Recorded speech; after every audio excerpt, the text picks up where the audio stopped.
Hello everybody, IzzyCraze365 here, and today we have a very special stream. Unlike in the past where we normally just focus on the video game, today we're actually going to be focusing on a web serial. Very specifically, Miracles of Ancient Wonder. And today on stream, we have my good friend Graveless, who was the author of Miracles of Ancient Wonder, a crossover between Ruby and Exalted. So Graveless, how you doing tonight? Doing good, Izzy, doing good. It is quite nice today, and I have the game all set for you. Awesome, and it looks like we already have a viewer. Hello, Sasha. Sasha says, hiya. So, Hey there. If at any point any of the viewers who are watching this right now, we are live streaming, and yeah, this is the first time I ever actually have comments in the stream. I've never done that before, so hopefully it's working out. If anybody ever has any questions for Graveless, please post up. It might take me a few seconds to realize you've put a question up. But, yeah, we're just going to be asking Graveless a little bit about his writing style and about the story in general. And from there, we're just going to have a little bit of fun as we play the game. Izzy, they released alternative costumes. I am aware. That's why I'm playing Jean. I was not aware. Nope. But I think I know what needs to happen now. Yeah. Anyway, you ready? Oh, wait. Oh, those cost money. Yes, yeah, yes, they do cost money. Never mind. Yeah. Oh, I have to get 6 challenge masteries. I'll get there. All right. Would you like to host? Yep, I got a game set for us. Awesome. Oh, send me an invite, please. So anyway, let's get started with some of the basics there, Graveless. All right. So you've been writing Miracles of Ancient Wonder. I can't send you an invite. I think you have to find that through in-game browser. But yeah, go on anyway. Yep, okay. You have oh well, yeah, I forgot how to do this. You've been writing Miracles of Ancient Wonder for about a year, a little over a year at this point? Yeah, a little over. Alright, what inspired you to start this? Mostly the idea entered my head like a year and a half ago and just didn't leave. Okay, and I was basically at a point where I'm like, I need to learn how to do a new skill, and I figured writing was a good call for that. All right. What inspired you to do a Ruby and Exalted crossover? Like, that's not something you really see all the time. Well, the main one that inspired me for that is that I like both of them a lot, and really early on, when the trailers were first coming out, I was using them to explain to other friends how Exalted combat felt. So, stunting. Pretty much. Oh, there's a lag spike. Oh, lag spikes. Wow. Oh, yes, Jean, you are the prettiest girl. John gets to be the prettiest princess. He does. And I'm slowly remembering the controls for this game. It has been a while. Yeah. How do you dodge? There you go. Hey, no fair. You started before me. Yes, I did. Because you're slow. Because you're Jean. You don't have any speed boost. It's true. I don't. Hey, no fair. Okay, well, who's your favorite Ruby character? Like, from the original story. Oh, Voltodon also says hello. Hi, Voltodon. Hello. Ah, I have found the artifact. Original story? Probably... That's hard, but probably Pyrrha. Okay, now I have to ask, as of Season 4, has that changed because Pyrrha was, well, spoilers, but a ghost in that? Yeah, she kind of was, and Season 4, probably Ruby herself. Okay. Which makes sense because she is often your go-to voice for the series that you're writing. Now, how much experience do you have running Exalted? A significant amount. Started when I was 12? Thereabouts, so 15 years. So what edition would that be? Second ed. Second ed. Oh, thank you for the damage. Oh wait, I have skill points to spend, don't I? Yeah, you probably... Oh, this is... Crap, I just killed an alpha. Enjoy your alphas. Oh, never mind. I don't have skill points. I do. Nope. If anybody has any questions for Graveless, please feel free to ask them. He doesn't... Oh, will you answer every question that we ask you? Let's put that on the table right now. The answer may be redacted or moo, but yes. Okay, well then I'll ask one right now. Is Pyrrha gonna die? Because that really made me sad in the actual story. Redacted/moo. Redacted/moo. Fair enough. Not to spoil things, Izzy, even though you already know the answer to many of these. Yes, I do have advantage as beta reader, but I am fainting ignorance right this point. You're just taking all the artifacts, aren't you? It's a race. Yeah, a race you're winning. So these are your things. Oh, Beowulfs, yay! Were you expecting Miracles of Ancient Wonder to take off quite as much as it did? Because I remember when you were writing it, I didn't think you were expecting as many people to, read it from forums and whatnot. I very much was not. It was a very pleasant surprise. I figured it would be something that'd be like, oh, yeah, a few people would like it, but I'd mostly be writing it for myself and any friends who I actually pointed it out to. Okay. We have a couple of questions popping up. So Voltanon is asking, what is your favorite type of Exalt? So this one's probably going to seem strange, but it's tied between two, which are Dragon-Blooded and Abyssals. Would you like to elaborate on that? So, also, there's a hello from Phoenix Almighty, and so Dragon-Blooded are my favorite because you have a lot of work to do on those Beowulfs. Yes, I'm going to go taunt over here. Anyway, so Dragon-Blooded are probably my favorite, both because I really like their themes for what they do in RPGs. They're a team. They're, a team. They're the Sworn Brotherhood. And their powers, ideally, will mean that the players can directly help each other in fights rather than it basically being everyone running by themselves except for maybe one person who goes support. If I remember, Dragon-Blood are very much akin to Power Rangers. Pretty much. Power Rangers, Sentai. I did run that Dragon-Blood Magical Girls game once upon a time, which was a ton of fun. Sasha also asks, how did you first get into Exalted? I was in Barnes & Noble looking at D&D books, saw Exalted, was like, I've never heard of that before, and pretty much was like, and then I spent like the next hour or so reading over the setting. And then just brought it to my friends, and I'm like, hey guys, I found something cool to play. Do you want to play? They said yes.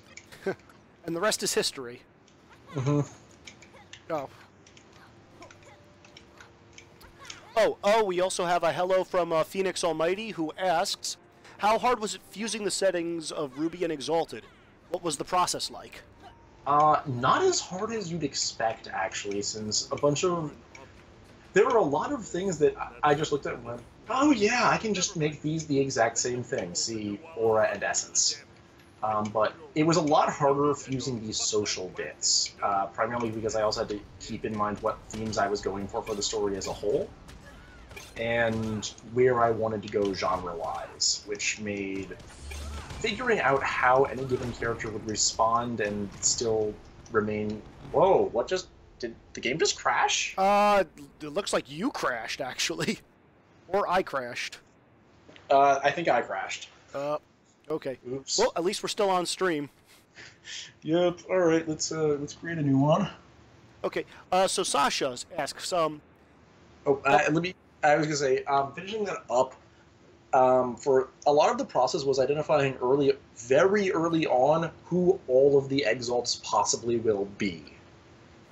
And the answer to how many there are going to be is something I'm not going to actually answer directly, but... Yes, and me being the dick that I am, I know how many Exalts are in games, so if anybody wants to try, convincing me on forums, I will probably not answer that question, because it's Graveless's story, not mine.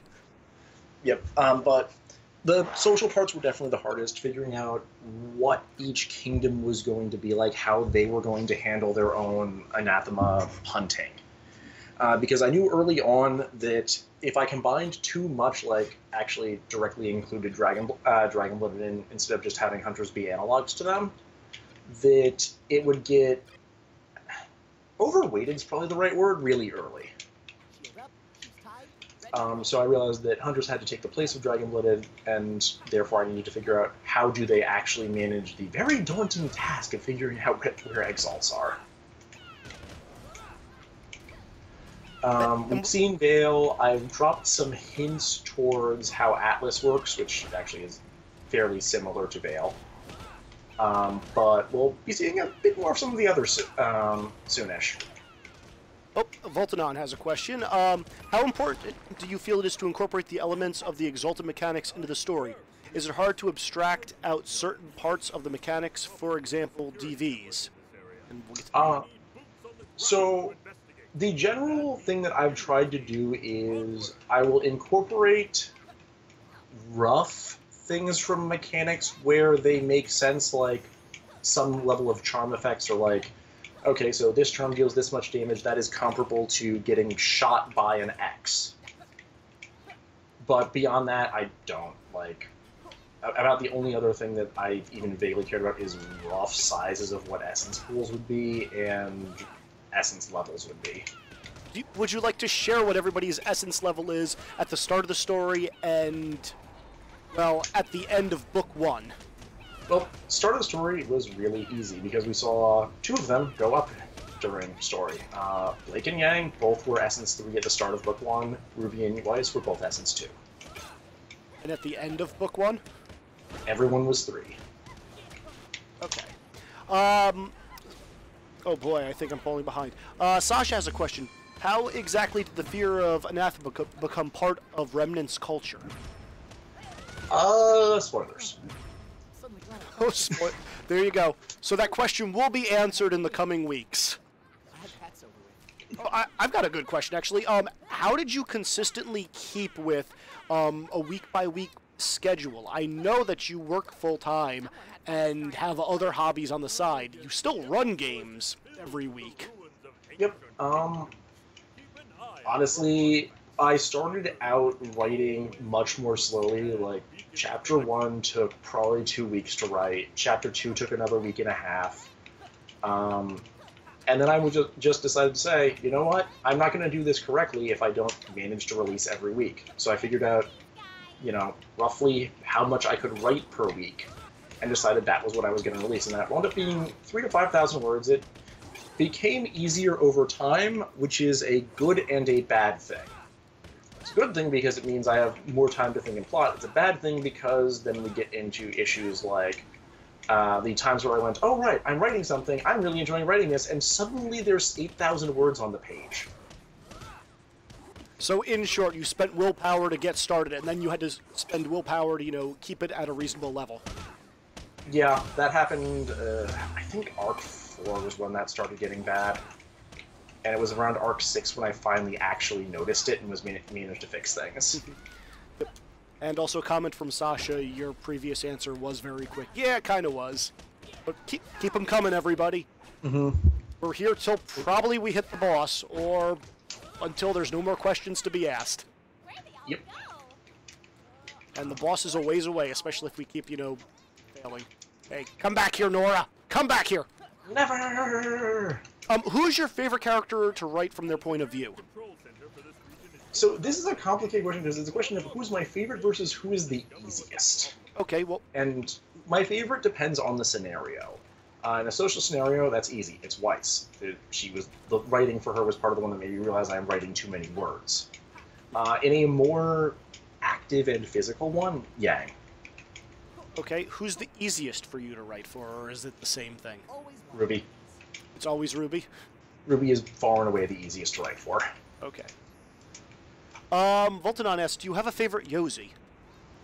I am a fan of the Black Boar who also, you know, decided to notice Yang. So Isidoros is delightfully fun as a concept to me. If you're talking about the canon ones and the charms you can get from them, probably I like She Who Lives in Her Name's charms. I like the theory behind parts of the Trojan. But it's tough. Anything else, Izzy? No, Sasha is asking another. Did the release of Volume 4 change your plans for the story in any way? Yes, it did. Specifically by giving me more information about, you know, how places outside of the kingdoms work, about you know, vague ideas of what Salem is doing. Her role probably changed the most from having any idea of what her actual motivation is in story. Are you kidding? Oh no. Alright, Izzy, you might need to host this. Okay, fine. I guess that'll make sense. It also gave me more info about things like how Crow fights, Ren's semblance. Crow's semblance. I'm still not convinced he's not bullshitting. Which is good. Which is good motivation.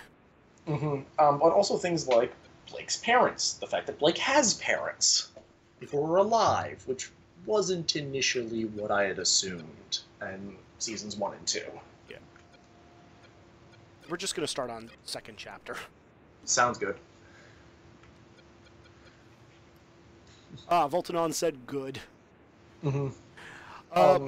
Chibi has also given me a lot more in regards to the personalities of characters when things are less serious. I would like to point out, stealing your thunder a little bit, I was the one who pointed out to utilize some of Chibi. Yes, this is entirely true. This is why you're a good beta. And one of the many reasons. Yes, and to clarify, folks, that does not mean I am in any way good at editing or spell checking. I'm good at story construction. Technical difficulties. I think we've been there for a while now. Yeah. Voltodon asks, what sort of character do you like to play in Exalted? So... I actually know the answer to this for most RPGs, but go for it. The complicated thing is, I've never actually played in a full Exalted campaign. They die at, like, session 2. Yeah, so the thing you need to realize about Graveless, for as long as I have known him, Graveless is the DM. He is the one who is often running the games, crafting the worlds. You're that far ahead? You jerk. Yep. He is often the one who is crafting the world, you know, and he does things very fairly, and he often does a very good job of incorporating, you know, the player's backstory, if any. Right now we're in the middle of a Shadowrun game, for that matter, where I am kind of failing hard. But in any case, the types of characters then that you enjoy playing in the few RPGs you do play. So I like very versatile characters, which means an Exalted Sorcerer. Pretty much by definition. The last character I substantially played for an extended period of time was an air-aspected sorcerer who realized as part of her research that, well, some of the Immaculate Philosophy is a load of garbage. Not all of it, and that's why she's a member of the Wild Hunt, because her beliefs were roughly that what's the easy way to explain it? Basically, that the Celestial Exalts lost the mandate of heaven by being terrible, and that it was right to destroy them, but the sun was totally cool, and the Incarnate are still very important to worship. Alright. Sasha asks, who's your favorite character in MOAW, Miracles of Ancient Wonder, either to write or otherwise? I answered right already. Let's see here. Who is the one who actually... Let's see. Who is the one who surprised me the most for how much I liked writing them, having them around? Well, I know this was going to be a question of years later, but probably Coco. Coco's the one who really shocked me at how often I wound up including her. Yeah, I was going to make a comment on that, in some cases you use characters who are lesser known or have never appeared. Like, they're technically not original characters. They exist in setting. For example, Penny's father. Yeah, Penny's father was also delightful to write for. For his wonderful scene. Yeah, but that said, like, you have used Coco significantly more than other characters, like, of Team Coffee, like Velvet. Ooh, I got Slugger. Nice. I'd say other ones that jumped out at me a lot more than originally, whose role did sort of change as the story went on. Glinda's probably one of the other big examples.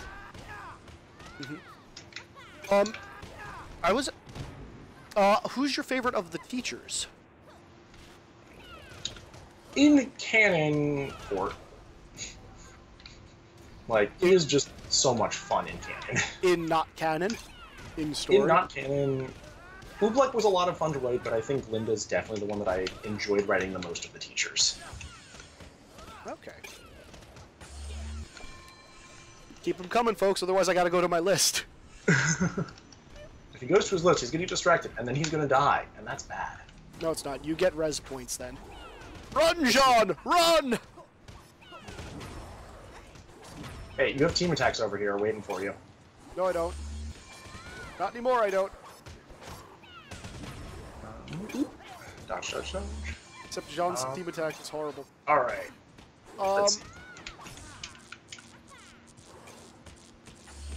What was your next question, then, Izzy? Oh, actually, so, how much of your story has actually changed since your original, draft? If you want to go with that. Because I can cite one thing that I know has changed that was very different from what it originally was. There were a number of big changes. The part that was on draft were arcs 1 through 3, and arc 7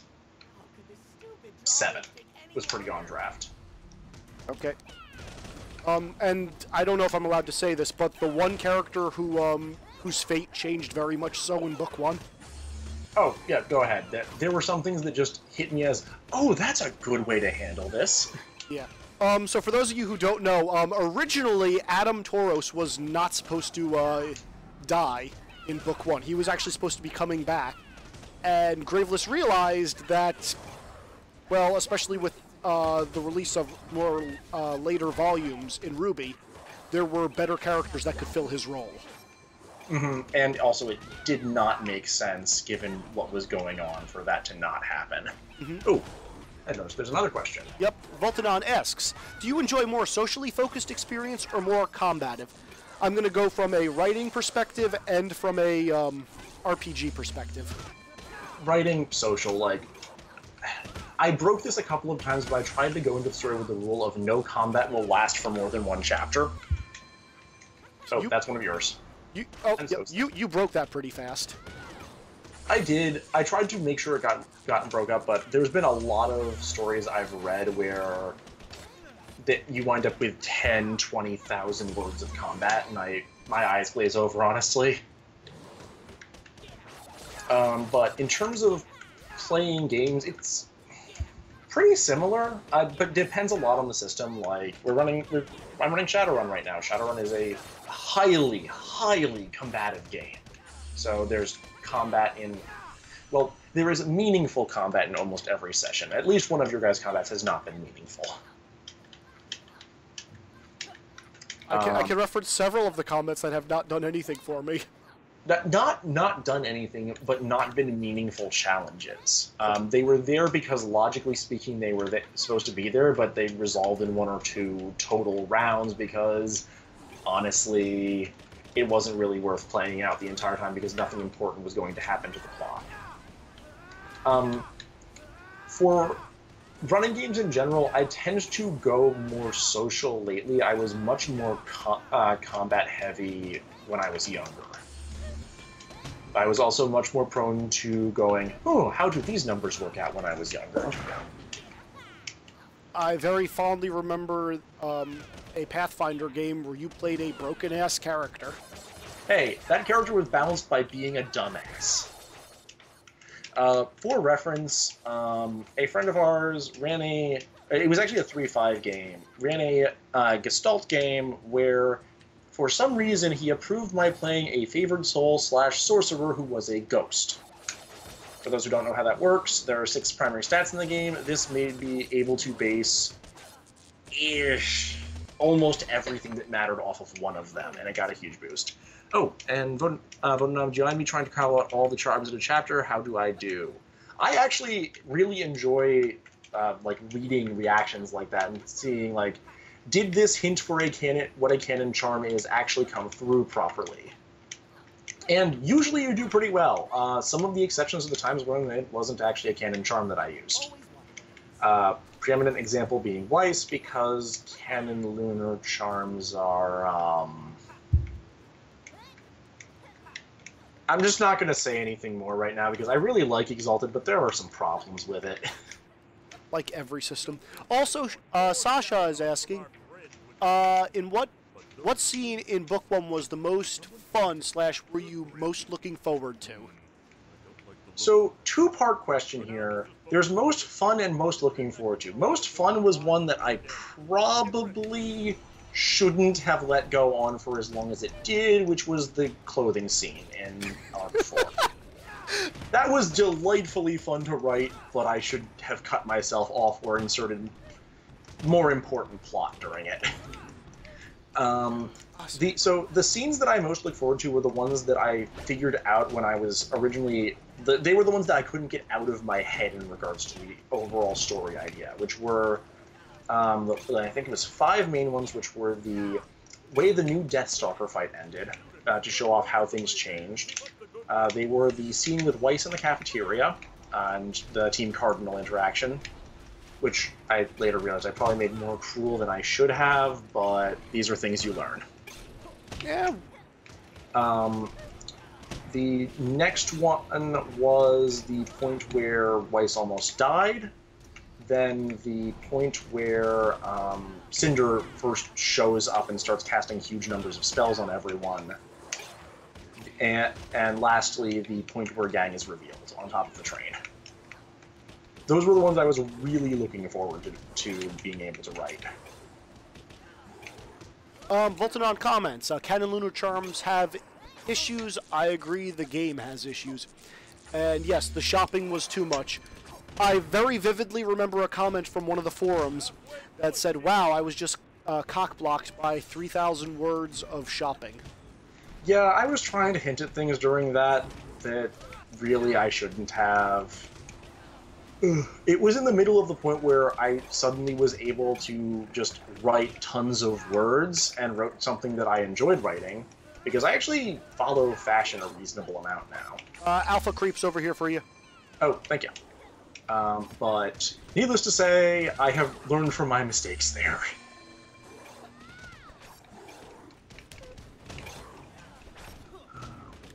Sasha, and if you were to get fan art of one of those scenes, which would you prefer? Oh, Wink. fuck. That's hard. Alright, Sasha, I'll give you 2 challenges, Sasha, because I know which ones I'd like, and Graveless, I'm sure, would agree. If you can capture the image of Yang getting revealed and the expression on Ruby's face in the background with like a reflection off of the train as she sees Yang transformed, I think that would be awesome. Yeah, that'd be a really good one. And as we just discussed, Graveless really likes shopping, so do a shopping one too. Oh, there's another. I'm just going to let you rain from the sky, because Nora can handle this. I'll do what John does. Stand behind his shield. Drop my sword. I actually did like writing some of the fight scenes which had Jean because of how overmatched he was. It was fun figuring out ways for him to do things that are both appropriate for his skill level and useful, but getting that conveyance of being in over his head across. But yes, the train scene would be a good one. Other ones that would actually be really cool, probably the scene of Weiss and Pyrrha looking on as Mars shows up to talk to Ruby for the first time. Alpha, over here for you. Well, actually, Weiss was a bird then. Never mind. Yes, Weiss is a bird then. Sounds pro. Oh, here's an easy one, and this has pretty much been confirmed in forums and in comments everywhere. But would you like to go through the 4 members of Team Ruby and just clarify what each Exalt type is and what caste they follow? Nope, because that one actually has not, in fact, gotten done completely. Well, sorry, it has. Everyone has been guessed correctly at one point, but not definitively in Weiss's case. Ah, okay then. Well, there you have it, folks. But the others, yeah, Blake is a Daycast, Yang is a Slayer, because there was something for Isidora's, but I figured just keeping with the rule of 5 works for that. And if you don't know what Ruby is at this point... You haven't been reading clearly enough, then. Yeah. Oh, I leveled up. What can I learn? I want to learn the quick heal. Juggernaut. Thank you, Vodanon. The Yang one sounds doable, but I worry I wouldn't be able to capture the emotion properly. I did have some good ideas for the Deathstalker and the Beowulfs in Foreverfall, says Sasha. I mean, Sasha, whatever you feel like working on. Yeah, seriously. My opinion, go for it. Yeah, go for it. That was super impressive, and I really enjoyed seeing it. I wish I could art.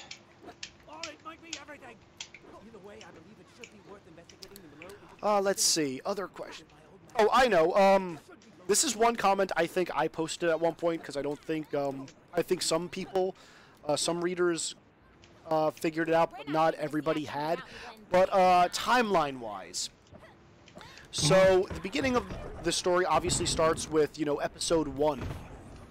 Yeah, episode 1 of season 1 of Ruby, and the end of the book, which not a lot of people could or some people figured out, some people didn't. It's still in season 1.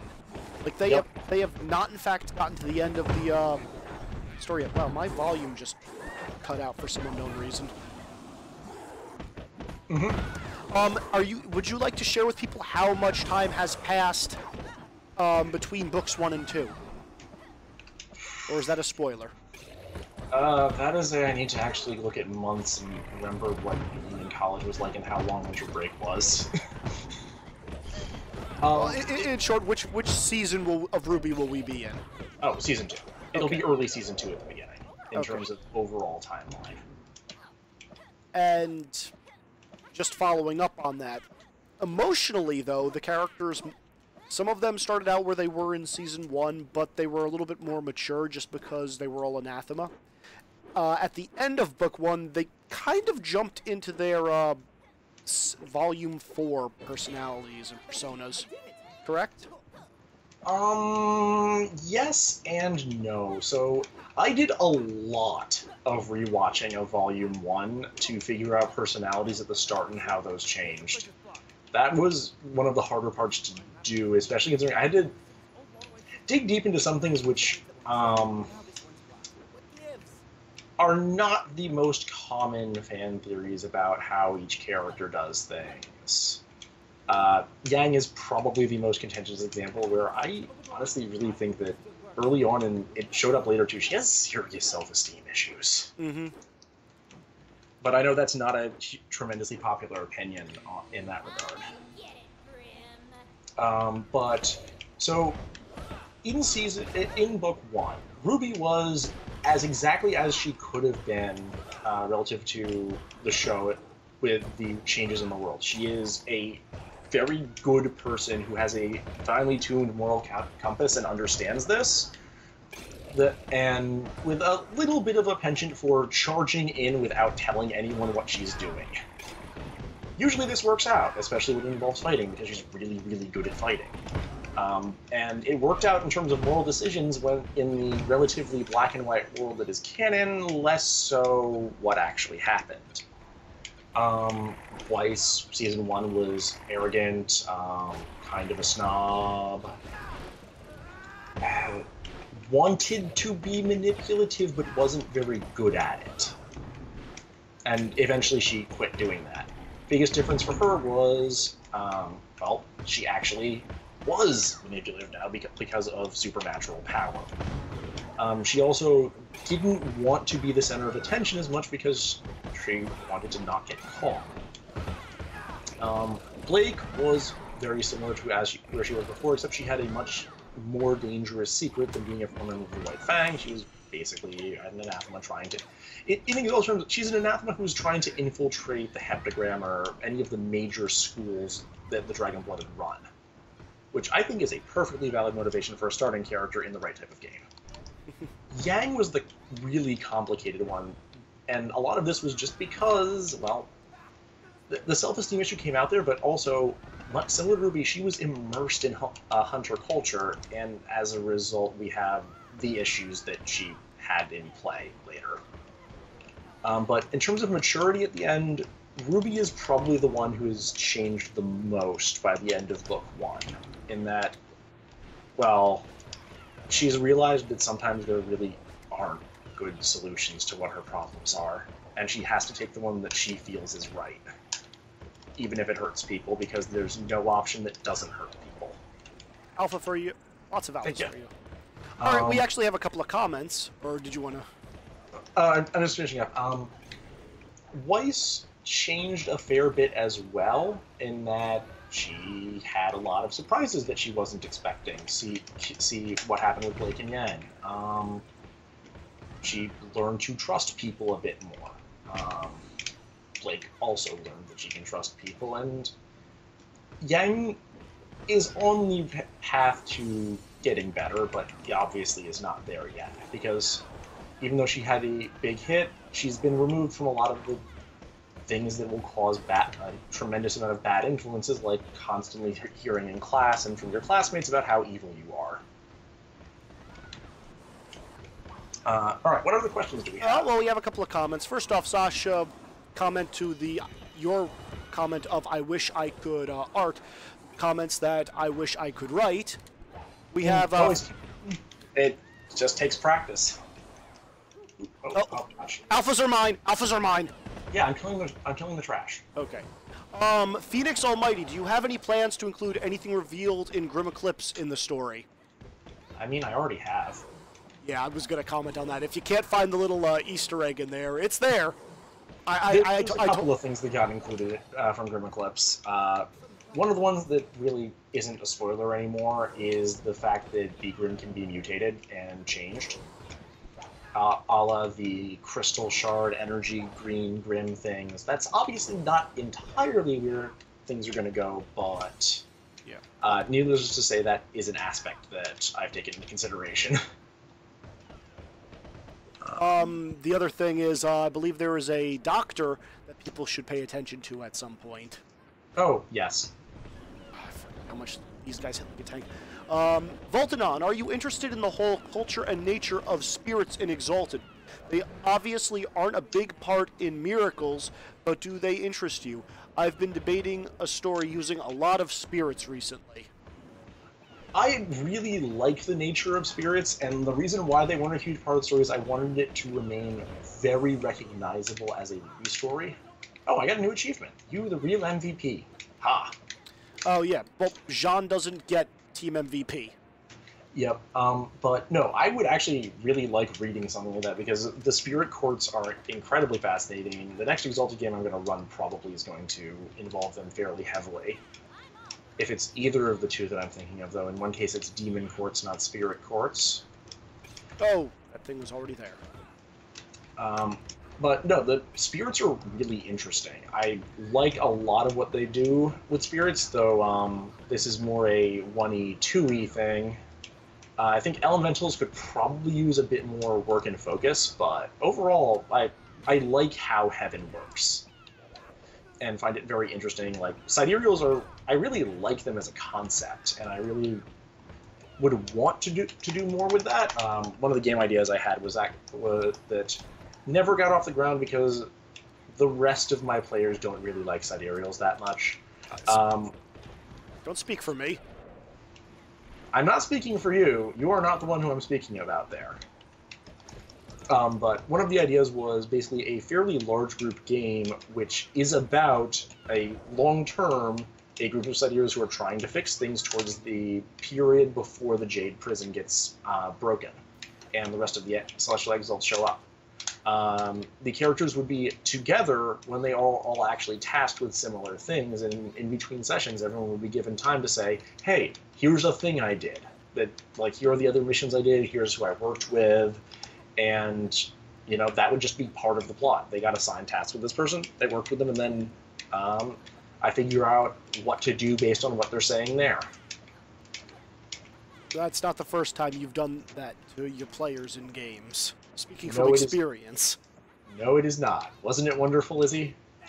I don't want to say what that game was, but it was in the GURP system, and everybody was a superhero. And It was based off of another fan favorite web serial. Yeah, that one should be pretty obvious to most people here. Sasha, if Juniper were the Exalts instead of Ruby, which types and casts do you think they'd be? That might be entering into spoiler territory. It might be, or it might not be. We can't answer that. But I can answer that question simply because it's... So, a lot of this depends on whether you're taking them in this story or them as, like, the ideal of what I think they would be as types. Which makes it a lot trickier.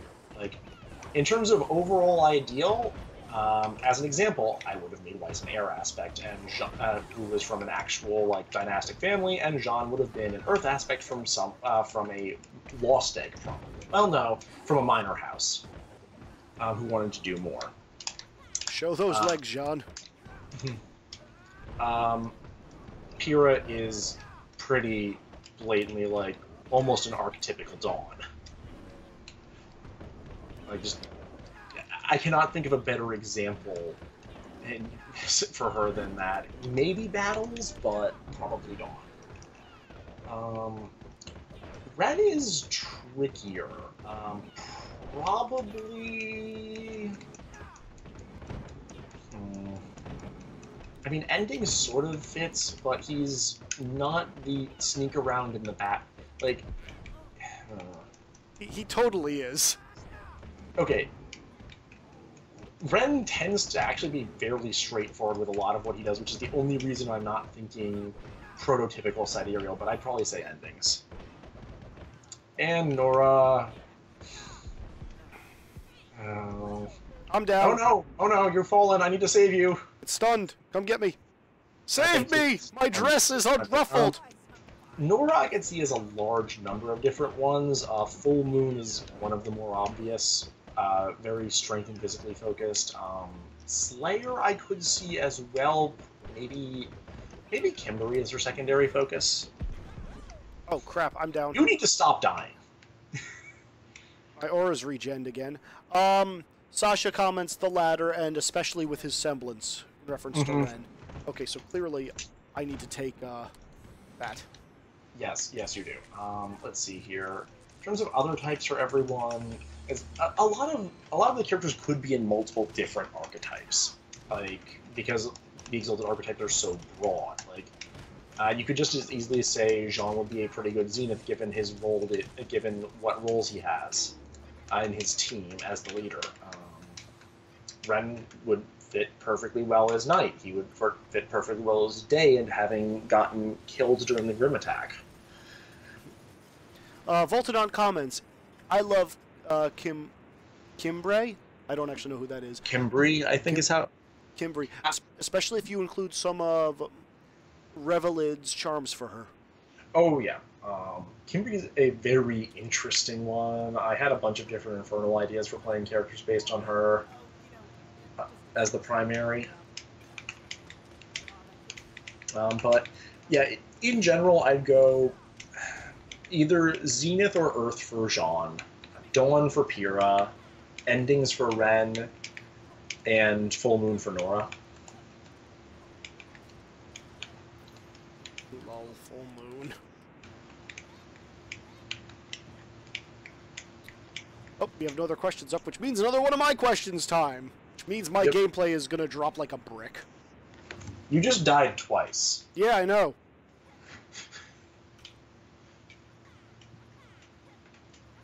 Where are we going? Oh, wait, you missed this?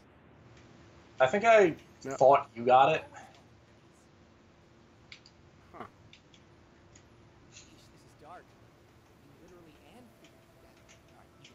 Alright, Izzy, what question you got for me? Were you at any point tempted to have a original character join the story? Not in a significant margin. There are already so many characters that I could find someone to fill certain roles if they're needed narratively. Like, I know you've added some original characters. Well, yeah, you have to. Well, that's just like a thing you do when writing fiction. The one I thought we were going to see more of, back when we were still at the early points, was, oh gosh, I don't remember her name. The professor who went through the Grim hunts, or the Anathema hunts. Oh, right, yes. Yeah, that one was one that I thought about doing, and I realized that it's a lot easier when doing this to use characters people recognize. But no, there are some that we're gonna see more of. Like right now, I'm gonna have to come up with a lot more since 3 members of the cast aren't in Beacon. Yeah. Oh, those are yours. These are all yours. Spin to win. Enjoy. Phoenix Almighty comments, that was against a boss. I think he can be excused at my dying to the Ursa. I'm with Shiro. Also, hi, Shiro. Hello, Shiro. And I am allowed oh wait, I'm allowed to kill these now, aren't I? Yes, you are. If you can, before I do.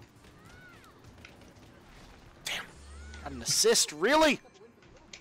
No way Nora did more damage than me. Go, Oh, exploding things to the time. face.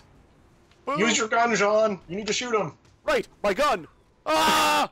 Crap, that's not my gun. I forgot he can charge. It's such a useless ability.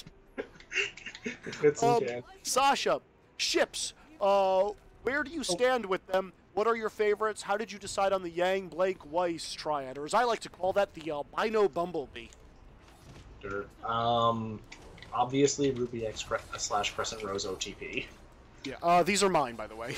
Yes, they are. That's why I'm jumping around like a silly person. But honestly, there's a lot that I could see being well. The only one I really dislike from canon is Weiss Jean. The rest, like, the rest are all entirely plausible, and there are a few I like that are... You ship Strawberry Sunrise? I'm trying to remember which one that was again. The sisters. Sure, friendship, platonic, there's more than one type of love. Lines that I've been meaning to use at some point but have not found the opportunity to.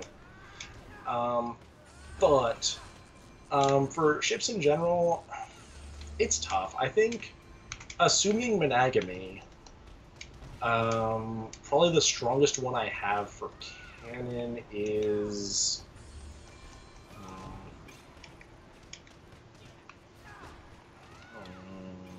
In your story, or the one you like the most in actual the Ruby series? In actual Ruby. It's tough between Bumblebee and Freezerburn. But I do like Monochrome also. Like, I like Weiss, Blake, and Yang together and how they play off each other. I mean, personally, I'm a fan of the partners in Juniper. I really like Ren and Nora actually just as friends. It's adorable, and like I really like them just really being friends. I know that's not likely to happen, but yeah, no. I mean, I've always been a fan of childhood loves kind of thing. That's fair. And I also think Jean and Pyrrha, just because there was an understanding there, which Jean and Pyrrha in season 3, yes. In season 2, I didn't really like. Yeah, agreed. But season 4, wow, that hurts. Oh, we're on a timer now, aren't we? We're on a timer, and you get to be the Dust Runner. I should have picked Nimble Hero. Fine. Alright, let's see. Sasha comments, duh.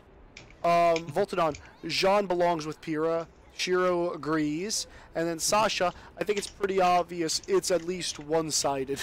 Yep. Oh, I actually noticed we missed a question from VoterNom. Do you enjoy OWAD? Yes, primarily Mage. I like Vampire a lot, too. Vampire was what got me into OWAD originally. I may have started playing a Malkavian, but I wasn't playing a Fishmalk. And then quickly became the GM for Mage. I'm more familiar with Nuad because the mechanics are better, usually. But I think the OWAD setting was something that I liked a lot more. And I apologize for missing that question, Voltanon. I'll do better. Fair. I'll do better. Assamites are also fun. Voltanon, I'm a big vampire fan. Assamites, personally. I don't know these words. Where am I supposed to be? Oh, where's the next dust? It's back at the beginning again. Is it? Oh, so it is. I got it. You're gonna leave me? Yeah, just solo them. You can do it, right? Fly! Fly, Jean! Fly! Oh. Thank you, Shiro. Sean X cell phone. All right. I do wonder how she recorded some of that, but you also have to wonder that, like, the fight in the forest at the beginning, they have to have drones flying around everywhere, which was something I did actually. That's not good. That's Nora, blow up the things that are exploding. I can't get to the dust otherwise. Blowing up the things that are exploding. Vaguely. Boom. We actually have a really bad pair of characters for this section. No, we don't. You're amazing at this section. Where is the Blake dust? is amazing at this section. Where is the dust? It's down there. Why did you jump off the bridge? I did. Oh. Coming up. All right, we have more questions. Shiro, Season 4, Jean X cell phone. And I like to think that the last shipping at the end never happened. Mm-hmm. I'm not going to provide my insight into that comment. Where's the bomb? It's the giant bomb. How do you not see it? I'm reading. This is why we keep losing in Overwatch. And you're not even playing Genji, yet you can't get on the payload. Look, quiet, okay? I do the best I can with what I've been given in life. It's all I've got. Mm-hmm. Ah! Run away! Run away! Death from above. Here! You're safe. More death from above!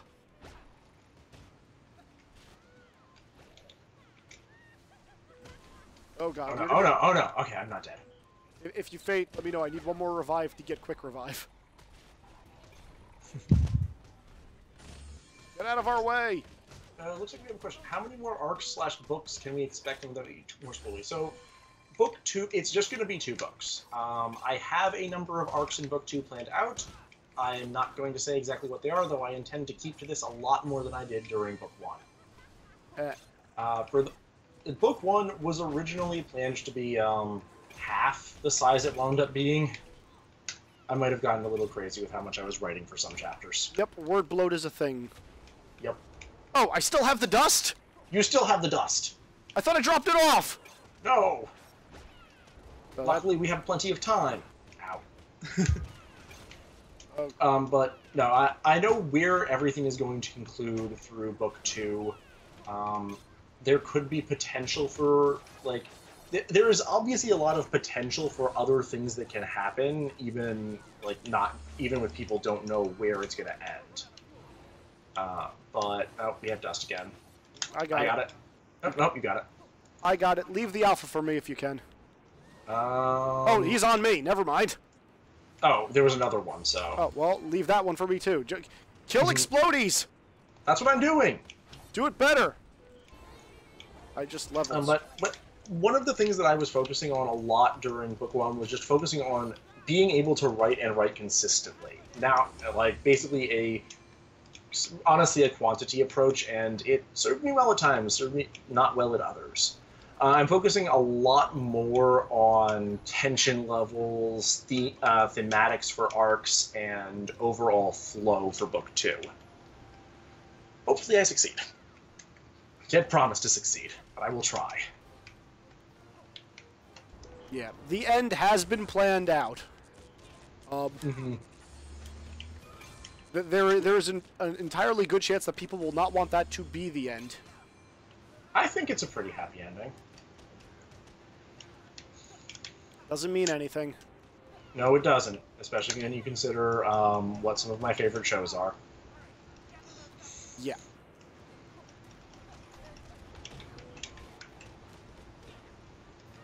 I think we're almost done. Mm-hmm. Oh. Here. Eat it, Ursa. Mm-hmm. Ah, crap. Back here. Oh, you've got it? Mm-hmm. I think we have more comments, but I am fighting an Ursa and driving dust. What do we have? Are you tempted to go back? Oh, okay, hold on. We're going to go back to a little bit of... Voltodon asks, I will note that in Book 1, some of the payoffs took forever. Yep, and I fully agree that was a mistake.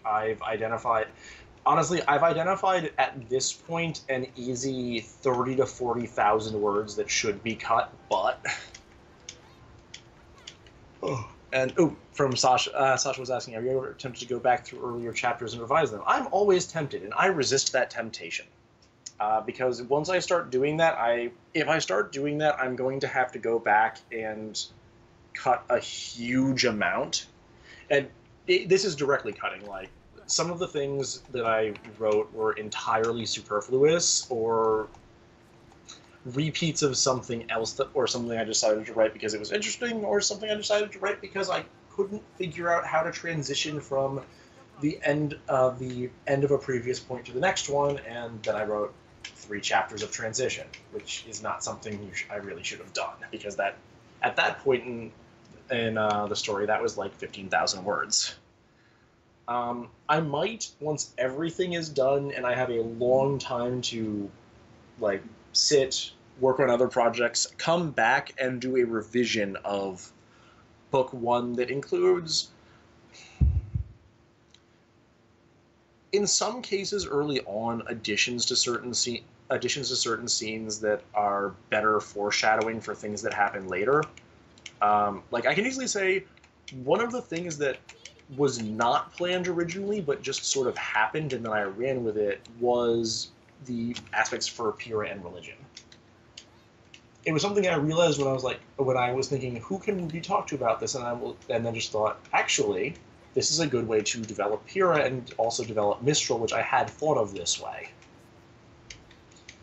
I would include a little bit more of that earlier. Some of Arc 1 would get more words, but there'd just be a chainsaw taken to the middle section. I'm not going to say specifically which things I'd get rid of, because some people probably enjoyed those a lot. Knowing what I know now, there are several sections that I would not write because I'd already covered them. But I'm not going to go back and edit them until everything is done and has been sitting for long enough that I have some degree of being removed from it. So no more 3,000 words of shopping? No more 3,000 words of shopping. Izzy, I don't know what to ask you to do if I do that again, but please do something akin to slapping me through the internet. So whenever we do the streams on Tuesday, I will have to force you to play, a character you really don't like.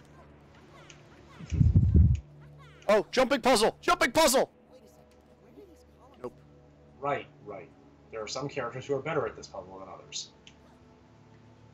Ren is the best because he is a stretchy leg man. Yep.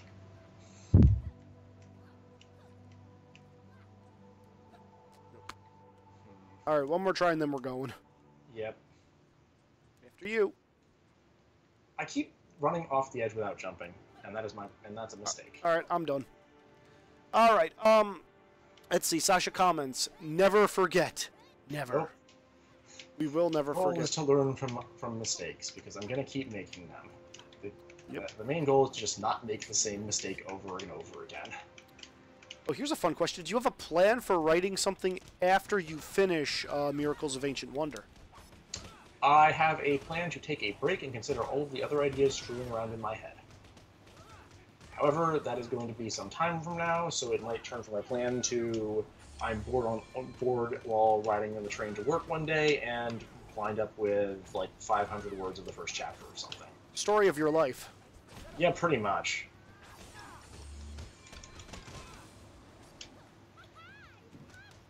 But no, there's a bunch of different things that I've considered. Like, Is that an I might alpha? write one-shots for a while. I have a fun concept that is basically a very short stint of Peggy Sue featuring Nora as the one who's going back in time.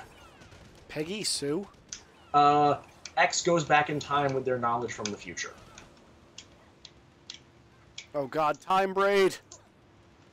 That is an example of those, yes. Oh, Alpha, all yours.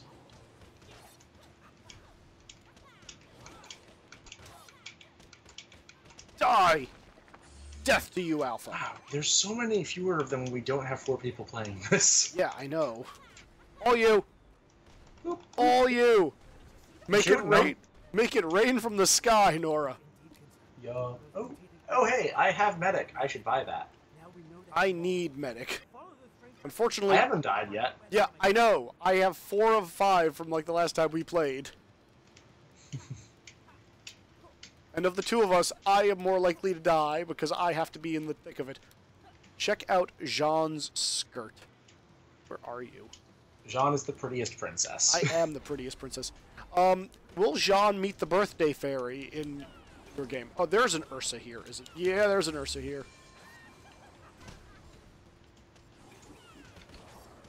Oh, actually, another one from Sasha. Do you have a favorite Ruby hit fic? That answer is complicated because it's based on genre. I'd say for favorite overall, like the one that has probably done the most for me thinking about things and really enjoyed is Four Deadly Secrets, which also on Space Battles in SV. Basically, the idea is, as canon, except every member of Team Ruby has a deep, dark secret, and some other members of the cast get far more development. I like Hazardous Interruptions as a fun story. I'm trying to remember what the other ones were that I read a lot of. Are you? Oh.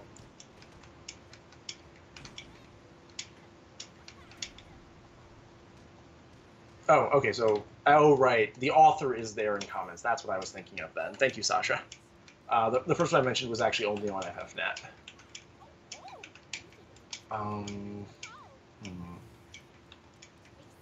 Oh, right, sorry. One of the other ones that I do really like is A World of Bloody Evolution, which is a crossover with Warhammer 40k. Needless to say, if you're going in, be prepared. For less dark, really liked Dust Effect, which was Mass Effect / Ruby, where Yang just shows up on the Citadel.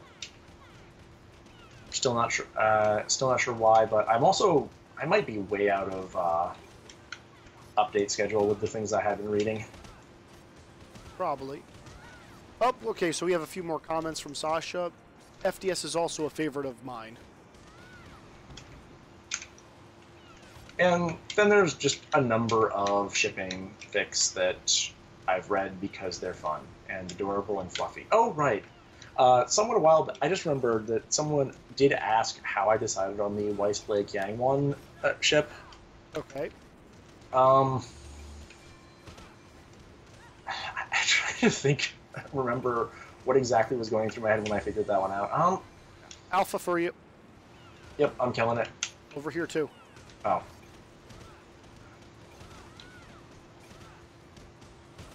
I think part of it was I saw the chemistry between a lot of them, and honestly, I'm in a bunch of communities that are highly poly in real life, so it didn't seem strange to me to not.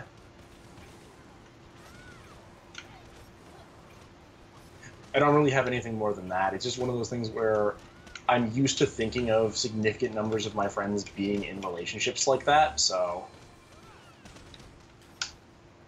As Coco said, oh, it's nice that she found somebody who, fits her.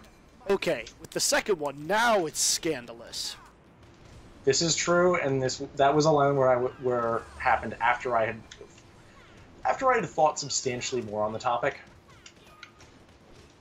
Phoenix Almighty, Dust Effect is sadly dormant, possibly dead. Aww. Ooh, there's a thingy here.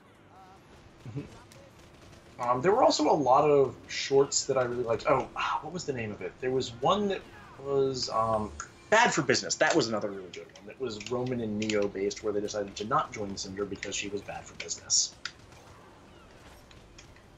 Are we going to see any more of Roman and Cinder? I'm sorry, Roman and Neo. Yeah. I'm surprised you didn't just slap a spoiler tag on that one. What are you... I mean, considering what's been going on,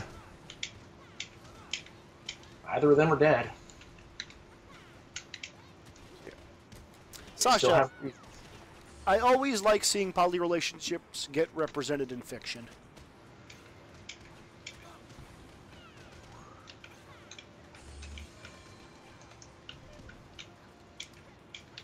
Let's see. Phoenix Almighty, have you read Bad for Business sequel, Worse for Business? I believe so. I'm not sure if there was a third, though. Ooh, getting hit. Come back here! Boom!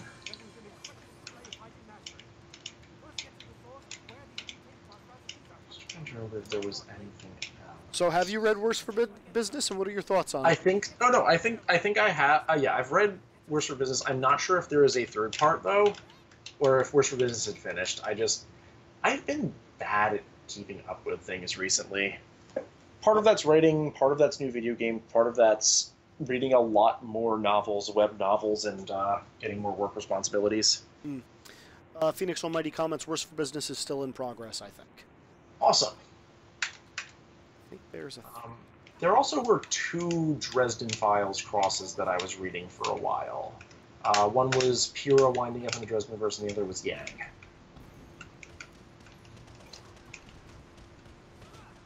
Which fics do you enjoy that are not strictly Ruby-based? There's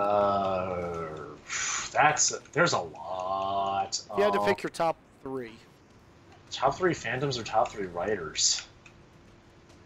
Well, I was gonna go with top 3 stories. We're gonna be here all day. I said I'm not gonna be able to determine the answer to that. Ooh, lightning, lightning, lightning, lightning. Okay, but other ones that I make sure to keep up with, pretty much anything Earth Scorpion writes, or Penguin writes, or Aleph writes. Which right now, there's lots of things in Zero no Skyma, lots of Nanoha, Madoka. I actually did have an idea for a Nanoha Ruby cross a while back. You might want to kill that alpha. Oh, I ran ahead to kill other things. Oh, well, that's an alpha. Meh. It can't follow us. Or it is following us. Yeah, don't you remember? They chase us through all transitions. We once ran a creep all the way to the boss fight in this stage. Let's run the creep to the boss fight again. Does anybody else have other questions for Graveless? Otherwise, I got to go back to the list. And it's dwindling. Whoosh. Charge! So much team attack. I think it might be list time. Alright, going to the list. Which means I'm not going to be doing anything. Boom. Alright, are we going to meet any characters from after Season 1 that we have not already been introduced to? Duh. Alright, I'll ask for specifics then. A lot of people are like fans of Sun and Neptune, Mercury and Emerald. Mm-hmm. Well, we already did see Mercury and Emerald, though their appearances were quite short. But no, like a lot of the cast that shows up in Season 2 or 3 is going to show up because that's where we are now. Whether they're highly plot relevant or not, that is in question, but many of them are going to appear. I should do more Lab Notebooks work, comments Voltanon. And Sasha, I'm pretty much out of questions I don't think are spoilers. You're still more than welcome to ask those questions, Sasha, but Graveless reserves the right to not answer them. So if there's anything that you're inkling that you would like answered, you know, ask it. Oh, it finally caught up to us, eh? Oh, have we already met any Exalts other than Ruby? Team Ruby. Comments Sasha.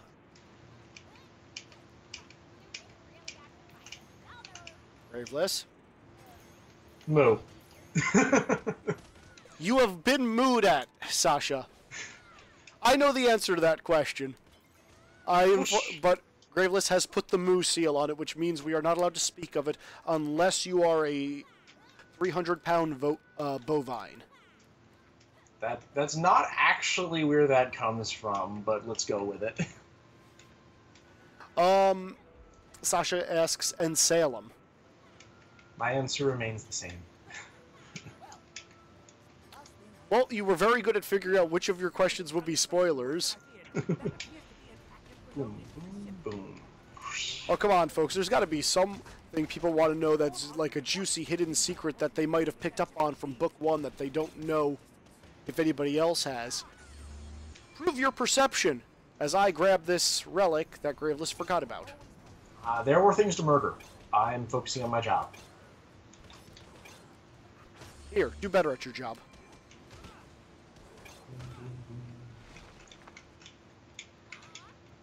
Too late. Sasha comments that that was fair enough. Yeah, that one's one of the ones that I was very, very tight-lipped on. I actually had to... Oh, you got it this time. Really early on, I actually had to promise myself to not like or like, insightful, informative, any post involving guesses as to what exile types anyone was. Because I knew that if I did it once, I'd do it again and actually reveal things. Oh, they came out of the box! That's not supposed to happen. Game got updated. More deadly. I'm not going down there. Yes, you are. Crap, I'm down here. Alright. Sasha comments fair enough. Boltonon, are you using 3rd edition system for Miracles of Ancient Wonder? That's martial arts. Martial arts. So, I am using mechanics, which is to say, I will use the mechanics I like most for anything, which means, yes, I'm using 3rd edition sorcery. I'm mostly using 3rd edition's martial arts as just the basic structure. That they exist outside of other things. Anyone can learn them, but higher level, like it shouldn't be celestial type. It should be terrestrial types, no terrestrial effects. But the terrestrial level, celestial level, and solar and adamant level are all on different effectiveness for the same thing. For the same martial arts style. Alright. Voltanon, you seem to use 3rd edition style mechanics for sorcery. Yep, 3rd edition mechanics for sorcery. Not necessarily for how the spells work, but at least for how sorcery in general works. Sasha comments, I remember I thought that Ozpin might have been an alchemical, but that's been pretty thoroughly debunked. Maybe.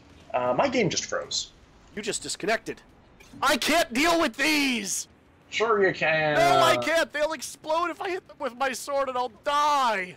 You can hit them once, they explode, and then your aura regens. Run away! I'm coming back in. Run away! Whoa, my... Well, I am 45 XP from max level. Player connected. Graveless has joined the fight. Thank you, Graveless. I will leave this alpha creep alive for you. Maybe I should play someone else now. We're almost... Oh, wow, I'm already in the... Jeanfire has been unlocked. I don't know what that does. Mm-hmm. Voltodon. He's not steampunk enough to be alchemical. About Ozpin. Mm-hmm. Figuring out how alchemicals work in this was a very interesting topic. But saying more than that right now I can't do. Yeah. Will you just die already so I can revive you? Nope. Maybe now. Yeah, it's all you. Enjoy. You're only allowed to use melee weapons.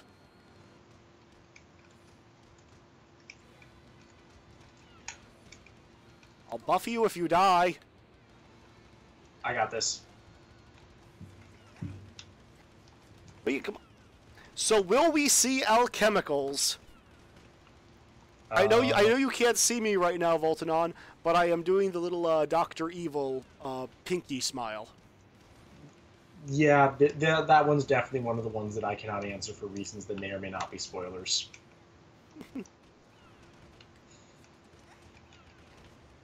Will you just let him kill you? No. I'm doing this to spite you. And to prove that I could. Because I wasn't actually sure if I could. I actually think the Badgers are easier to kill than the Ursas. I disagree.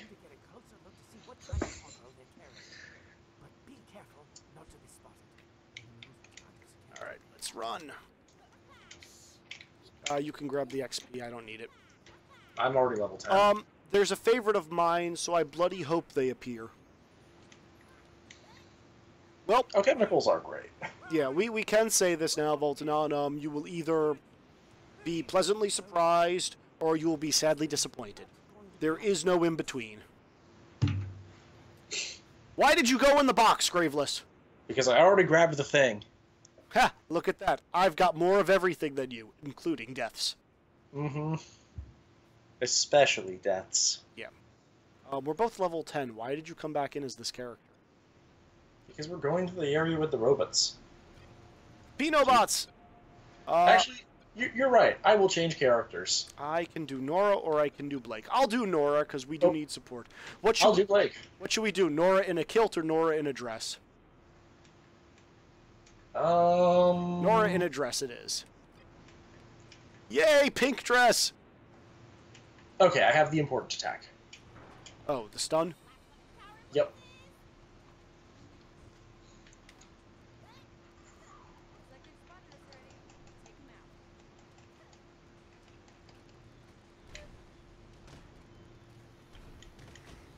Just die, Pinobots. There's nothing there. But yeah, I cannot say confirm or deny that whether or not there will be alchemicals in the story. Did you have other questions, Izzy? I'm actually... My well of questions has run dry right about now as well. We are only at the halfway point of the game.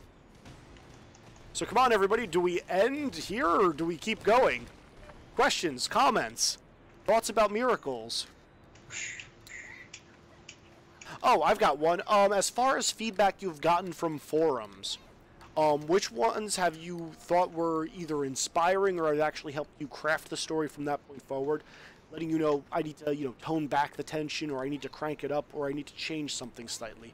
Or has that never been a thing with your writing? So there are... So there's a few things, like, first off, I am ever thankful for the spelling and grammar edits because I am not great at that myself and constantly make mistakes, which has definitely helped. I've tried to not make the same mistake too many times, though the capitalization and punctuation for he, she, said is definitely one that I've repeatedly messed up. There was a moment early on where I made a. It was in the initial run for the for the talk with Tuxin, where I didn't have them have their weapons, and someone commented that made no sense, and I thought about it and realized, yes, that makes no sense, and then quickly rewrote the scene, and the scene after that to include the fact that they all had weapons. I distinctly remember you talking to me about that one and saying, oh yeah, Blake's just going to pull out a gun. And I thought, what's the big deal? She always has a gun sword on her back. Yeah, that one was a goof. I think that happened around Christmas, and that's why it wasn't as easy to think about, because that was a very busy time. Yeah. Bolton comments, I mean, I should go do responsible adult things. Nonsense. Responsible adult things include watching videos online. Uh-oh, it appears as though my video has frozen. I mean, technically speaking, I am doing responsible adult things now, too. I'm doing the laundry, and I hate doing the laundry. There you go. Be like Graveless. Do the laundry and watch videos. Sasha comments, same here, but I probably won't. Good job, Sasha. Where am I supposed to go now? We're supposed to go to the top of the thing. I already did. Oh, wait, I should actually learn... Stuff? I want to learn Medic. Oh, right, yes, I want to learn Medic for the next time you die. I want to learn Medic for, the boss. I am far more likely to die right now. Good. Go run into the Beowulfs. Oh, Creatures of Grimm. Which is your favorite one? And before and after the artwork change. Before, I mean, the dragon is really cool, but I would say probably it would be the giant Nevermore before. I just sort of liked it. After the artwork change, not the Knuckleave. Not. I think the gorilla. I don't remember what its name is, but the gorilla is pretty fun. The Manaconda. If that's what its name is, then yes. Oh, alphas! You are mine.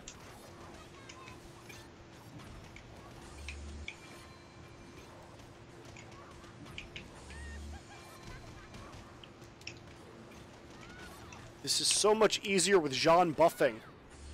Team attack for you. Also, I'm down, so you get your happy day.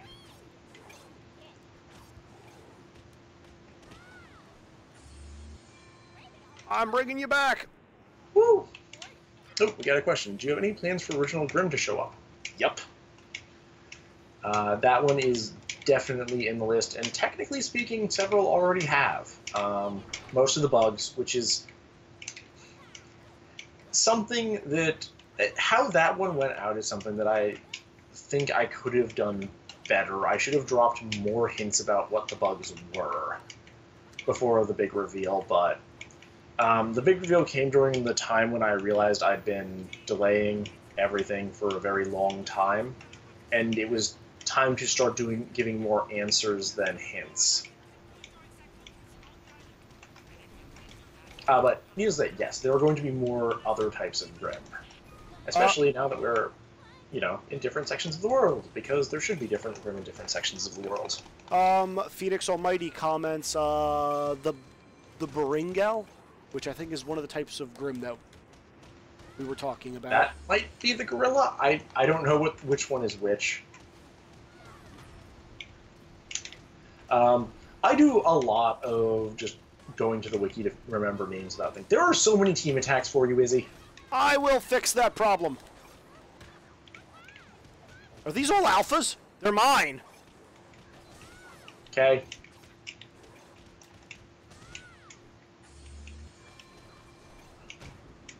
Let's see. Sasha, do you have plans for Original Grim? Oh, we got them. The Bringle is the Gorilla Grim. Okay. Alright, yes, the Bringle then. That thing was fun. All you, Graveless. Watching them fight a pack, is it a pack? Is it a troop? I don't know. A large number of those at the same time would be really interesting, at least as it would have been for a challenge for a ranger. What's your favorite type of Grim? Just from, their style. I know what mine is. I think we just answered that. Oh, is that... You don't like I like the Possessors. Okay, yes, those are really cool. Which I don't think it's confirmed, but there is a lot of speculation that is the thing that Weiss fought in her trailer. I mean, I read the manga for that. It was supposed to be I think it was either a possessor or a combination of many different types. Oh my I need to actually catch up with the manga. Oh my gosh, it's a Kingdom Hearts style Grim with arms and legs. Oh right, yes, you would love those. I would. Oh, jumping puzzle. This isn't actually a jumping puzzle. This is just a... Oh, I remember how to do this one. Oh, yeah. I remember too now. It's confirmed in the manga, IIRC. Which I don't remember what that stands... Damn it. If I recall correctly. I got the thing. Damn it. I needed that.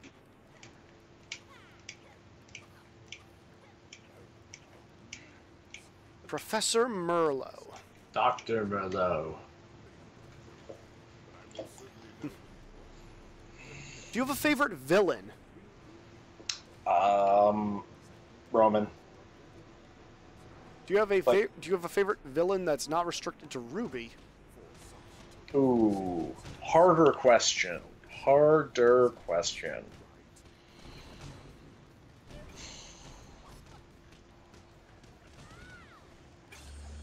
I'm going to ignore villain main characters for this. Because I think I have to. Xanatos is honestly a really good one.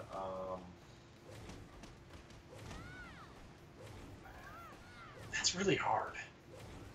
Well, it's supposed to be. I know. These are all alphas. They're all yours. Oh, I should probably stop fooling around with Who do you think is the dumbest protagonist in any story? Any story that I like, or any story? Any story you like. Who is delightfully stupid? Oh, that's not usually the type of protagonist I like. Okay, but delightfully dumb protagonists. Delightfully stupid. We're talking like Goku levels of stupid.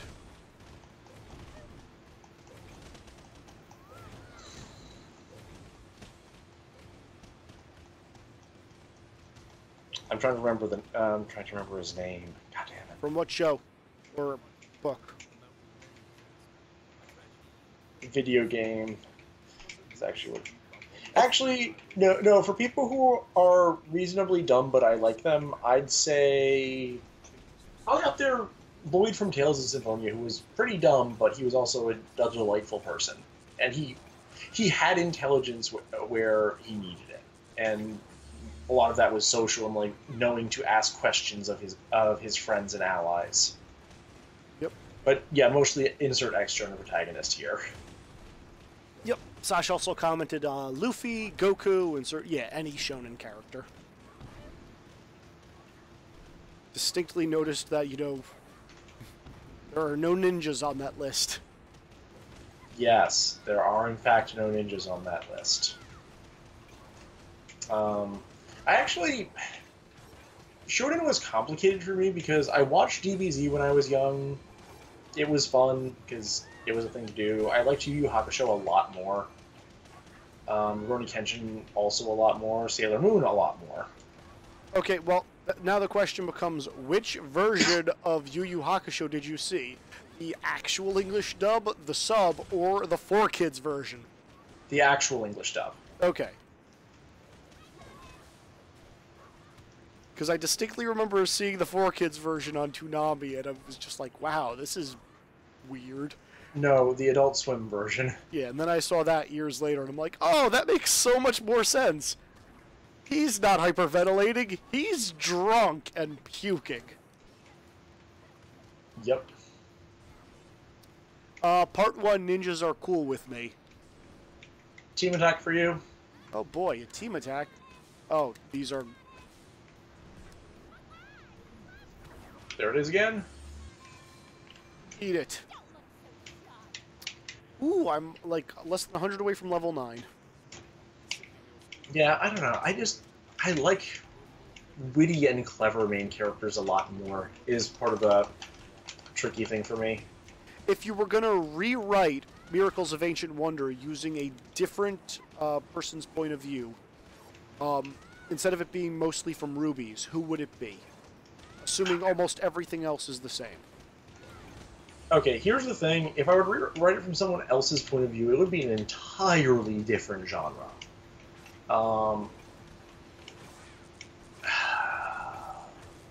It would depend on what I wanted to write. Like, honestly, I could write it from Nora's point of view as horror pretty easily. All my friends are evil, sadistic thingy-majigs. Yep,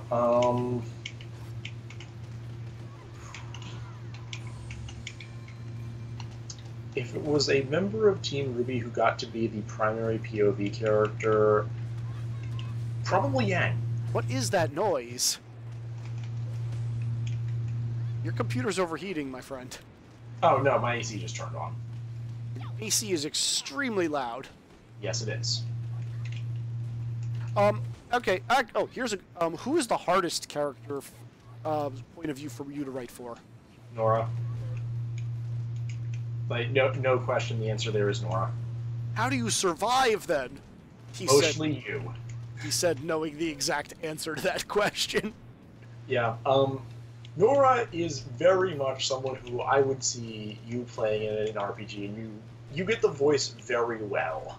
Thank you. I'm still working on it most of the time. I think I'm at the point where you're editing out less than half of the words or phrases. I can't comment on current chapters, but yeah. But again, the chapter I'm currently looking at, you are not finished with. This is true. But yet, other characters that you have issues with, because it seems like, you know, your Team Ruby members, you mostly have down packed. Oh, yeah. Team Ruby's pretty down pat. Other people who are difficult.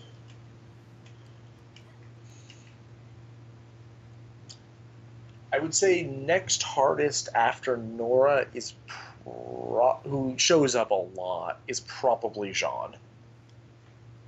You have trouble writing for Jean? I have trouble not going into detail. Like I'm so used to writing people who are more perceptive than he is. Mm-hmm.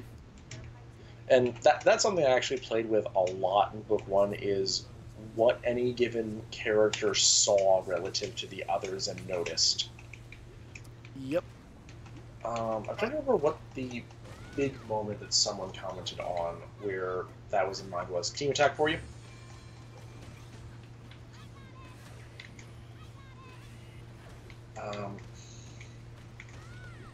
It wasn't remembering Ruby.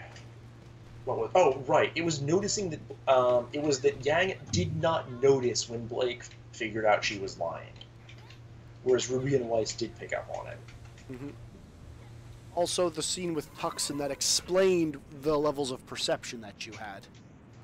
Yes. Which is a hint that if people didn't pick up on, we're giving that one to you right now. Oh, yeah. There's a large number of things that go on that Ruby notices that other people don't, or that are happening from the POV of someone who doesn't have her immense perception. My favorite version of that... Like, as your beta and reading some chapters, I'm just like, this doesn't make sense. Why is this happening? And you explained, Ruby used forced decision here. Which was hard for me to pick up on early on in book one because it wasn't from Ruby's POV. Yep. Just, when something doesn't make sense, someone else in the scene probably did something. And it wasn't perceptible. Though, the perception between the members of Team Ruby has mostly equaled out now. Yeah, mostly.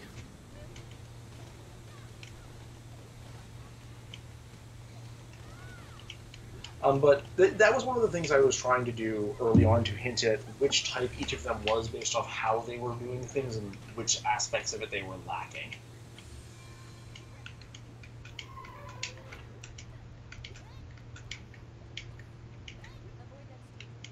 Anybody else have any questions, comments, concerns? If not, what are your predictions for stuff in book 2? Graveless won't necessarily answer, but we'd love to, read what you guys think is going to be happening. I might just laugh no matter what. Fortunately, can't sit down in the Gendo pose while doing so.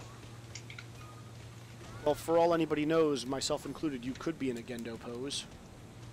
Well, if you want to defend me the entire time, sure. I hate Merlot bots so much. Stun them, then team attack them. That is the solution. Oh, right, names. Names are hard. Names? I actually have to say, one of the hardest points in any given chapter is whenever I have to come up with a new name for something. I can actually second that. You do. Concerned about that comment you made earlier about the ending being happy. Here's the problem.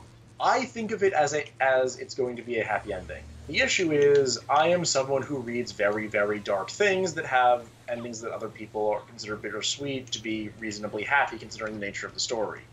I am really bad at judging what someone is going to think of things, and where the where the line, like where hope spots are too few or the darkness line is too high. That's where I'm trying to come in. And this is a failing of myself as a writer that I realize it's something I'm actively trying to get better at, because there were definitely unintended reactions to certain scenes before. I think of the ending as overall a happy ending. So there is a light at the end of the tunnel, folks. Would you like to go? Would you like to go into that? Which chapter do you think was not received as well as you had hoped? Oh, I remember this part of the game. Yeah, but now you have a ranged attack. Yes. Um. I know it brings up bad memories. Well, no, not that. It was actually pretty recent. It was the end of the Ruby versus Glinda fight, where a bunch of people felt that there was no hope after that. Hold on, let me kill these. These aren't alphas.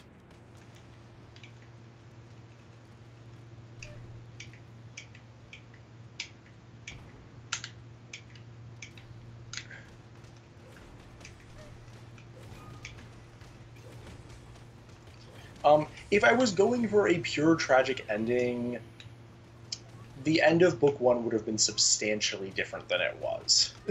I'm pretty sure if you were going for a purely tragic ending, Glinda would not have walked away from that fight. Oh, And, yeah. and Ruby would have accidentally killed her. Yeah. All That's probably what the result would have been. Alright, comment by Sasha. I like bittersweet endings, but tragedy is usually not something I like in a work where I'm not expecting it. And also commented after that loved that chapter. Oh, yeah. That one was delightful to write. Actually, for probably the first time in the story, writing two characters actually going all out on each other. And figuring out what the results and ramifications of that would be.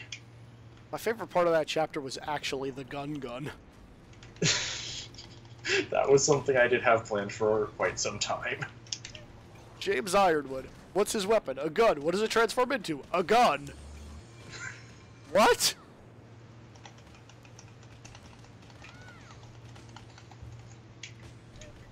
Ironwood was also a fun character to write. Ironwood, again, knowing what you had planned out, he was actually a surprise, realizing how open he was. Oh, Pinobots are here! Oh right, they shoot grenades into the ground to kill me. Yes, the two of these things together are annoying. Ow. Ow. We want height on them. Yep.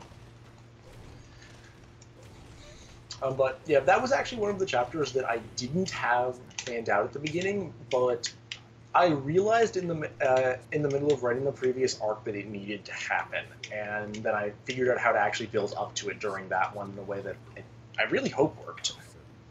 I think it worked. Nora is, in fact, the queen of the castle. Mm-hmm.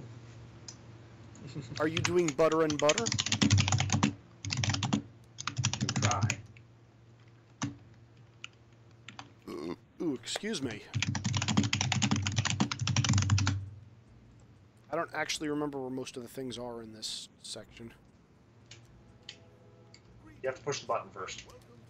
I know, but I don't remember where any of the artifacts are.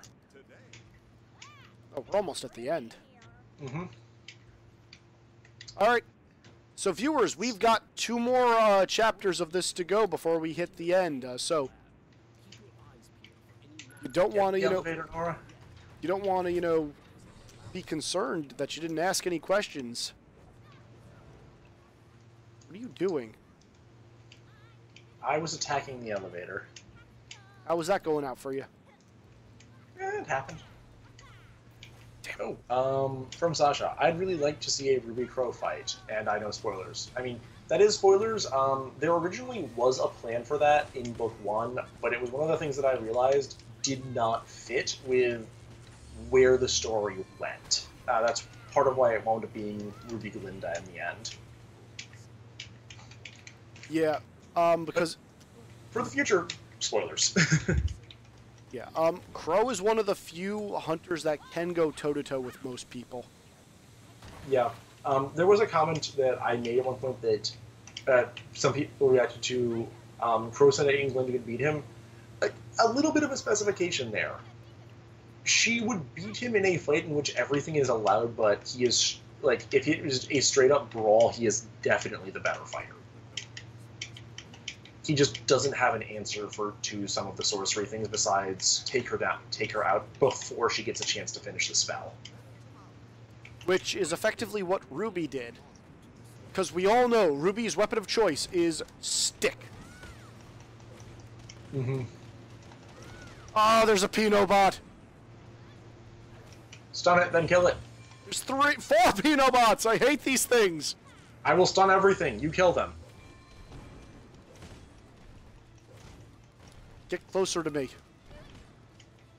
Okay, charging Pinos. Oh. Stun them.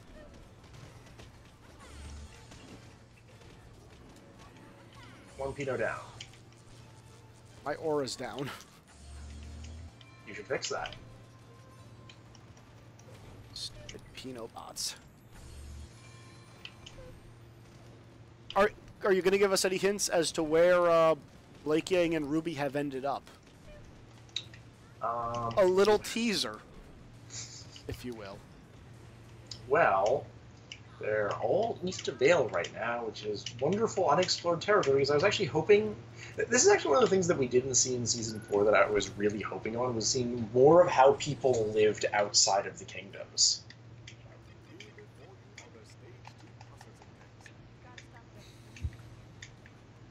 So I'm going to be focusing on some of that, rewatching the World of Remnant bids for the bits that I can use. Some of them are more useful than others. Yeah, some of the Kingdoms ones just don't make any sense. Funnily enough, I can make them make more sense in Exalted than I thought they did normally. Though some of that is because increased, well, ability to interact with certain fields. Oh, ow, ow, ow. Lost some Are we going to see anything else from the colorless era? Stuff from that is going to be referenced, but it is history. Like, it's going to be referenced by the characters who care about things, care about how things happened, why things are as they are right now. Did we forget one of the bats? Probably... no, maybe. Maybe we blew them all up too fast. Oh, yep, Badger's here. I will support any way I can by hammering it in its face. Yep. Oh, we have a question. Intra-Ruby fights 1v1, how do they do? There is a very important question in this, which is, do they notice Blake? Because if they don't notice her and they're fighting, she's gonna win. Do they remember Ruby is there? Slightly less hard. Simply because even if... she doesn't quite have the tremendously destructive Alpha Strike potential Blake does. Oh, I'm surrounded! But early on, there was the conversation in the cafeteria where they were directly talking about this was fairly on the nose. Of the four of them, Blake is the best at direct one-on-one fighting. And this includes her ability to get out of things, to dodge, to hide, and the general ability to weaken and cripple her opponents before they have a chance to actually do anything to her. Yang still has her semblance. Yang has tremendous amounts of force, but she, much more than the others, runs into the Exalted problem of, as long as all of her opponents have perfect defenses, they can stop whatever it is she's trying to do for a while. Mm-hmm. Yeah, she wouldn't have to spend anywhere near as much of her aura to do the fight, but... Yeah. Sasha, comments just assuming straight-up fights. Oh, okay, so just straight-up fights, Weiss loses to all of them. Yeah. Like, I don't think that should surprise anyone, but she is the least combat spec'd. Can anybody guess what she is spec'd for? Give you a hint. It's not anything that is not to do with social. Mm-hmm. But Blake versus Yang is the toughest one because it's super environment dependent. As Yang has Malpheus charms and the Malpheus perfect, she needs to be in an area that is, well, Civilized has things built and structured. So on top of a train, not inside of the forest, in order to actually be able to defend against anything. In general, Blake is the one who has the overall best potential for that. But unlike Yang, who can end many of the fights with a lucky hit, she usually needs multiple. And personality-wise, if you were going, absolutely everyone is going all out and acting like an optimized combat character in RPG, it would be Blake. If it was acting in a way that is more realistic to their personality, and not assuming that Ruby wants to kill Anathema, Yang would probably be victorious right now. Oh my gosh, Dr. Merlot has a red eye. You didn't notice that before? No, I did. That was a poor time to taunt. I can't help but notice you didn't include any members of Team Juniper in that. Well, the question was intra-Ruby fights. If we toss Team Juniper in, like really the only question is, can Pyrrha beat Weiss? I'd argue yes. Yeah, no, right now she definitely could unless Weiss had ample prep time for sorcery, and even then. But the rest of Team Juniper, at this point, really can't hold a candle to them.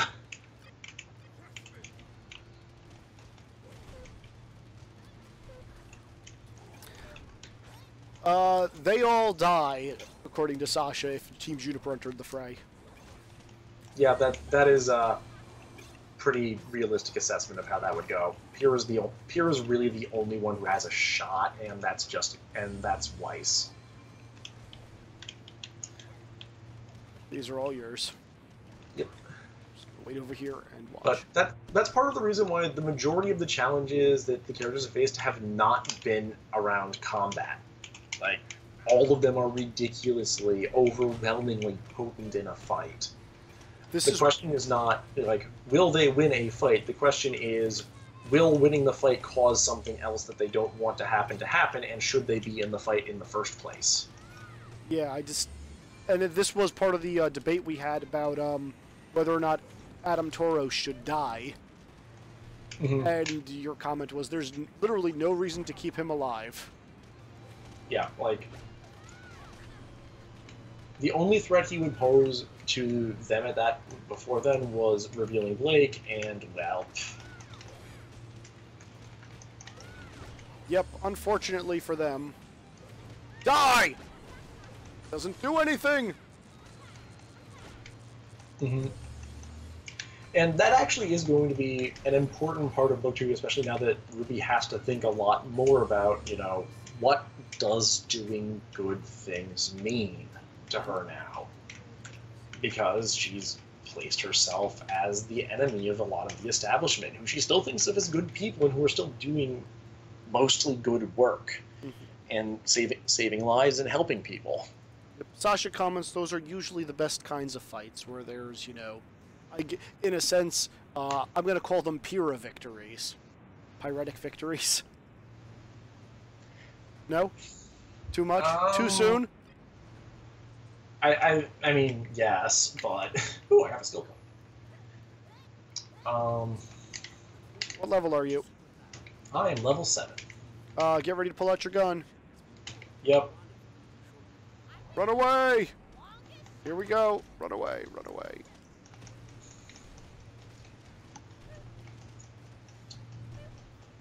Yeah, writing fight scenes is interesting. It is... Some were fun to write, like Ruby versus Glinda was delightfully fun to write and figure out how it was going to go. Others, I was going for get them over with as soon as I can. In many cases.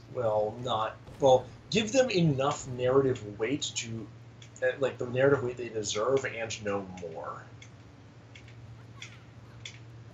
Which I think was successful for the most part. Mm-hmm. Yeah, I'm trying to think, like, was there any fight that went on for multiple trying to, like, fight that went on for more than 2 chapters. I mean, without like something as a break in between. I mean, unless you're counting the test. No, that there were breaks in between there. That is what I meant. Like, that was multiple fights that happened in succession, not a single fight. My arcing power is so arcing. Yes, yes, it is. I'm going to go be a distraction on the ground. Too late. I jumped down as well. Oh God, there's a badger.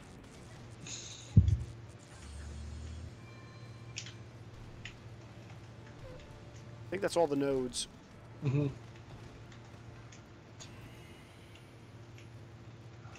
Let's see here. No more comments. Wow, come on, guys. We're almost at the end of the this chapter, which means we're almost at the end of the game, which means the stream is almost over.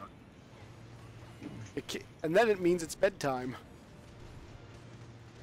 Oh yeah, it is pretty late. Curse you having to sleep.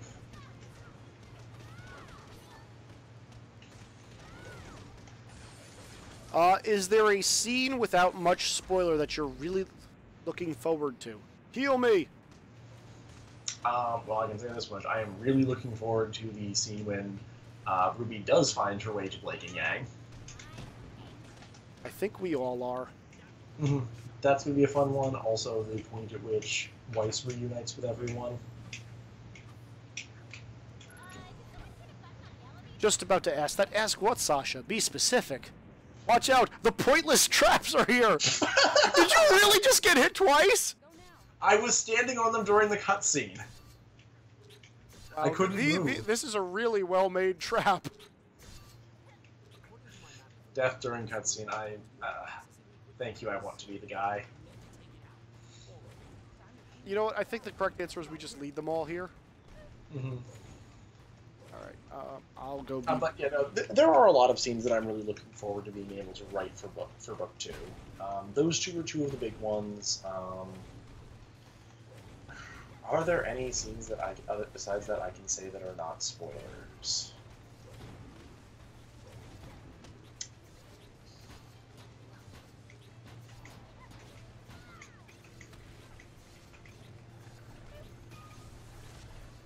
I really don't. I don't think there are.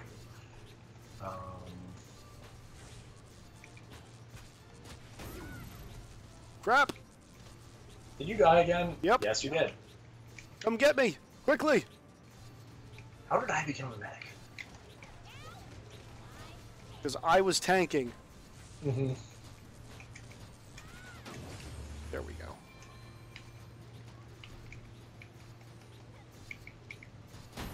How can we expect the screen times to get divided up now that the group is split up? Will Juniper be getting a little bit more focus? This is actually a question that I had to spend a long time thinking about because there's going to be 2 primary plot arcs in Book 2 that are eventually going to reemerge, which is the plot arc of what is going on in Beacon and in civilized land, like inside of the kingdoms, while Ruby, Blake, and Yang are out on, well, a chase? I'm trying to think of the right way to describe it, but a chase is a good way to do that. And then there's going to be, like, the outside of the kingdoms sections. Figuring that out actually is a very interesting writing challenge for how to balance screen time, balance tension arcs, balance when specific parts of each arc wind up triggering, like, okay, if you have the climax of one arc, what section of the other arc is it best to be in right now? I've been doing a fair bit of research on this, but like with most writing things, there's not a lot of direct advice. Mm-hmm. I need 5 experience to level 10. That should be easy to get. I need 600 to level 8.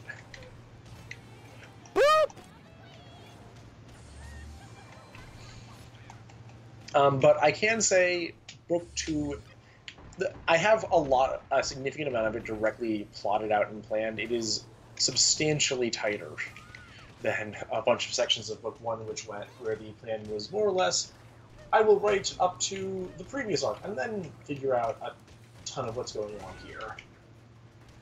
Yes, that was a fun planning session. Yup.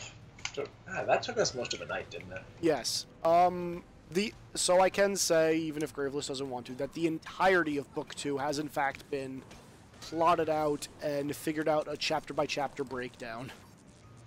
Mm-hmm. And obviously, some of it's not written in stone, but because ideas may come that are good ideas. There are ideas will come that are bad ideas, and that's part of what Izzy's here to do, is tell me when the bad ideas are bad ideas. Mine! Mine! Yep. Come back here! But yeah, everything has been plotted out, so I know exactly where each of the steps are. It's a question of aligning them properly. The stars are in fact going to be in a line for this. I'm not suddenly crossing over with Lovecraft. It doesn't need to be a crossover with Lovecraft. You don't... Are you suddenly saying that astronomy doesn't matter for sidereals? It's astrology, not astronomy, but also, that's a fair point.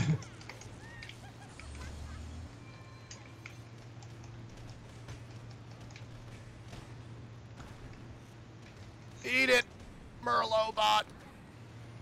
Another question. What was the biggest lesson writing the story taught you? Pacing is hard. Pacing is really, really hard. I have substantially more sympathy and less irritation when when I see pacing problems, especially in amateur writing or amateur anything now. Just because now I know how easy it is to accidentally make an entire arc that ultimately did not really make the plot flow forward that much. Mm-hmm. Oh crap! What? Exploders. Oh, yeah. I'd say that's the biggest individual lesson, biggest individual thing that I learned.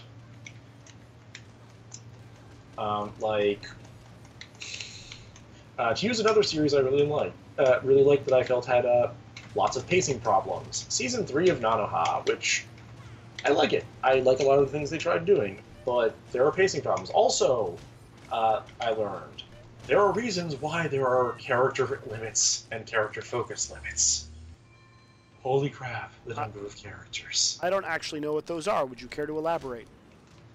Okay, so in many stories, many of the things I read did not recommend ever going above,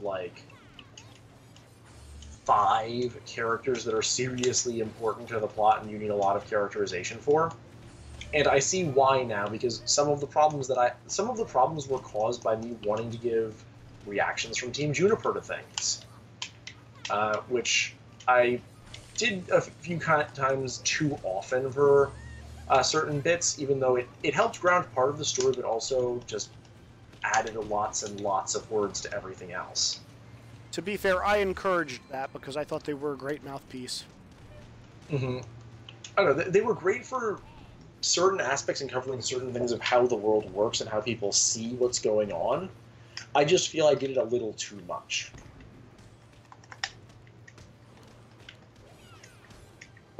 Ultimately, there were we had Ruby, the primary POV character. Weiss was the one who had the least POV, but part of that was because a lot of that was because of how hard it was to hint certain things with her without outright stating them.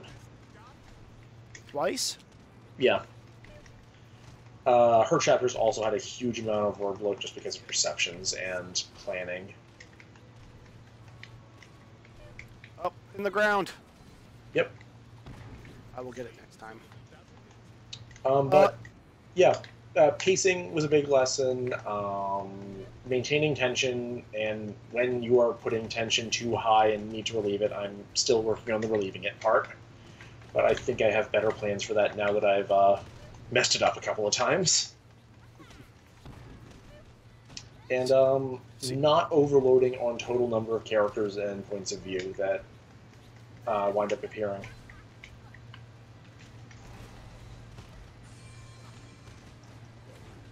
I actually had a question, but I forgot what it was. Uh-oh. You could ask something else. Good, but I forgot what it was. It was relevant to what we were just talking about.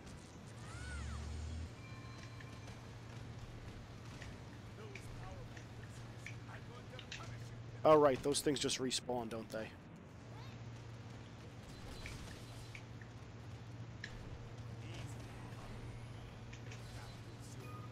Yeah, don't kill the Pinot bot.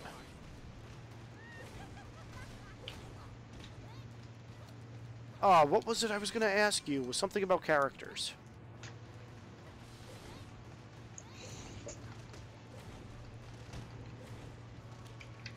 You can do it, Izzy. Think harder. What were we talking about? Challenges and challenges writing in what I learned, or biggest lesson learned.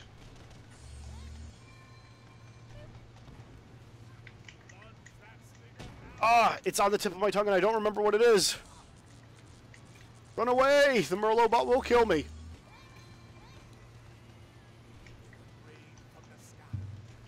Oh, did the music of Ruby influence you at all? Oh, yes. Very, very yes. I used character songs a lot for figuring out, like, things that the characters were thinking about, or might be thinking about, like, and several times I played their songs during particular scenes, like the bar fight scene, I definitely had iBurn playing. Red Like Roses Part 2 showed up a lot in my soundtrack while I was writing.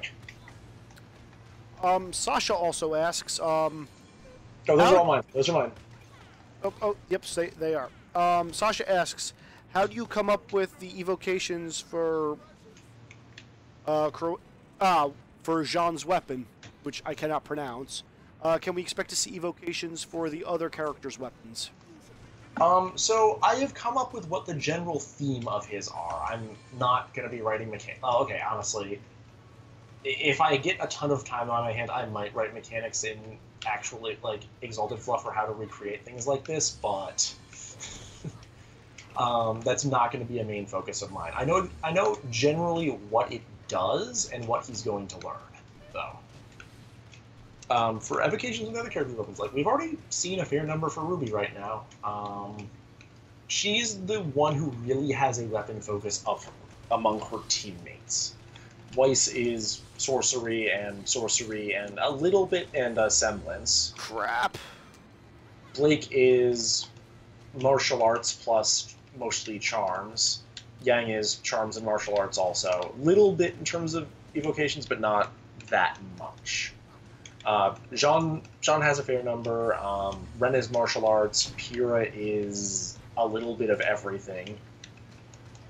But she also has very, very practical things for her weapon.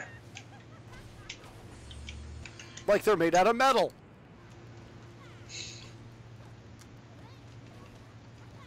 Yes, like they're made out of metal. And she has a... I'm down. Again? Really? Heavy semblance focus as well. Let's see. Other characters.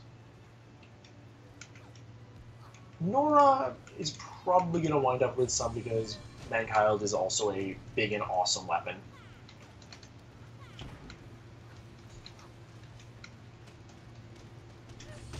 Yeah, it is. It is a grenade launcher. Yep. Are you ready to taunt? I am ready to taunt. We just need it to sting again. Needs to die. Just stun them and stop shooting them. Oh, yes, more songs. Die is a fun song. I like a lot of the Season 2 soundtrack. Like, of all of them, I think Season 2 had the highest amount of songs that I really liked. I really liked Cinder's song. Cinder's song was great. Coco's song, also great. Oop, now it's your turn. Don't die. Please don't die. Crap! Coming back for you. Okay, coming back for you. You're up. Yep. We can kill this. But yeah, figuring out combat styles and how everything worked into that was a fun bit early on when I was originally writing the teaching scene about what the different primary combat styles were. Oh, yes, divide. Death to you! Butter and butter, quick! I already have the achievement. Oh, okay. Divide is awesome. Season 1 and 3 soundtracks were my favorite, according to Sasha. Mm-hmm. I think Season 4 is out now. I have to actually go and check that out. Mm-hmm. I believe it is, too. Actually, Season 5 might even be out, because they normally release the soundtrack before the series. Yeah. Oh, I actually have to catch up with Chibi also. As do I. Might do that this weekend when I'm cooking out at a cookout. But yeah, I guess that's it. So, thanks everybody for tuning in and watching this special with me and Graveless for Miracles of Ancient Wonder, playing Ruby Grim Eclipse. If you like this video, we actually do stream every Tuesday at 8:30. And for those of you who are looking forward to reading Miracles of Ancient Wonder, wow, that fire is loud. And for those of you looking forward to Miracles of Ancient Wonder, Book 2 dropping, it is right around the corner next week, Friday, July 7th, I want to say? I think 7th. Sasha comments, thank you for doing this. It was cool. Thank you for watching. Thanks for watching. Very happy to. Yep. If you like this video, like, subscribe, throw a comment down below. This is going to be uploaded to YouTube later. And check out Graveless's Miracles of Ancient Wonder fanfic. It can be found on fanfic.net. Space Battles, Sufficient Velocity, and what's the last one? Archive of Our Own. Archive of Our Own? Yep.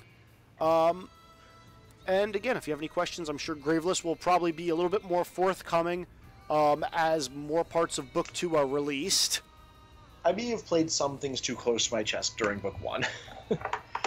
Oh, and I just remembered what the question was that I forgot to ask. Oh, what is it? Foreshadowing. Do you think you're doing a better job than the Ruby series? I'm not going to comment on that. Oh, sorry, no. I have one comment on that, and that is fucking Silver Eyes.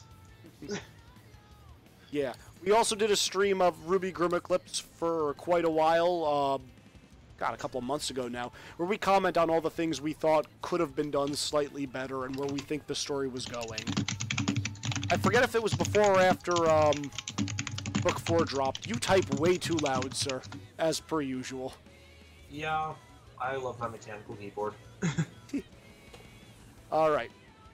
Oh, and again, thank you, Monty Ohm, for creating Ruby Grim Eclipse.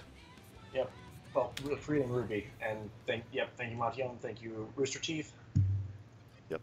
If you liked, if you're interested in playing Ruby Grim Eclipse, I totally recommend it. It is a lot of fun. And the new character skins, I think, are interesting. I especially like Pyrrha's gown and Jean's dress. So, yeah. Yep. With that, all right. Thank you, everybody. Have a good night. Yep. Did I level?